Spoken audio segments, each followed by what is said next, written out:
Huh? Wow, ang ganda na smile ni ma'am. Slowly but surely, iyon, ang cute ni ma'am. Labas dila pa. Dahan-dahan. Next model, ang model ng Whisper with Wings. Yan, no? Akala ko model ng Bonakit. Ay! What's happening in this world? Ito ba yung cast ng Viva Max? Okay. Next model. Okay. Yan, ang naghahanap din ng foreigner na 18 years old. Yun.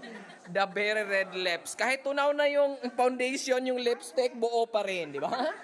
Next model. Sige, ma'am. Ang asawa ni Henry C. Ma'am, dahan-dahan, baka gugulong.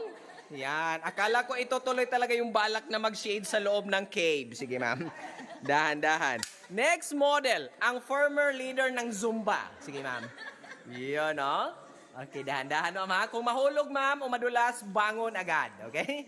Slowly but surely. Yan. Next model natin, ang ating principal. Principal sponsor. Okay, ma'am. Dahan-dahan po. Kung madulas, bangon din agad. Okay. Yon. So, bumaba kayo dun sa first at saka second na hagdanan. Pero, hindi po nanggaling doon yung pangalang Hinagdanan Cave. Kundi, nanggaling yung pangalang Hinagdanan Cave, ma'am, sir. Ay, wala, sir. So, doon sa dalawang butas sa taas. Kasi yung una nakadiscovery po nitong cave na to is yung farmer o yung may-ari na lupa sa taas. Kasi gusto ng farmer dati during 16th centuries na mas lumawak yung farm nila. So binunot nila lahat yung punong kahoy. Din pagkabunot sa mga ugat, doon na nila nakita accidentally ang dalawang butas. So naisip nila anong nasa loob, so nagtapon sila ng bato, nagulat lang po sila kasi nag-splash yung water. So at that time, 16th centuries, gumawa na po sila ng kawayan na pinagtali nila ng lubid.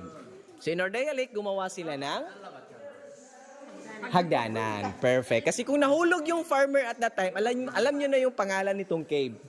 Nahulugan Cave. Pinaka-worst na matayan cave. Pero hindi nangyari yon kasi mula 16th centuries until ngayon, na-preserve pa din yung pangalang Hinagdanan Cave. Yan. And at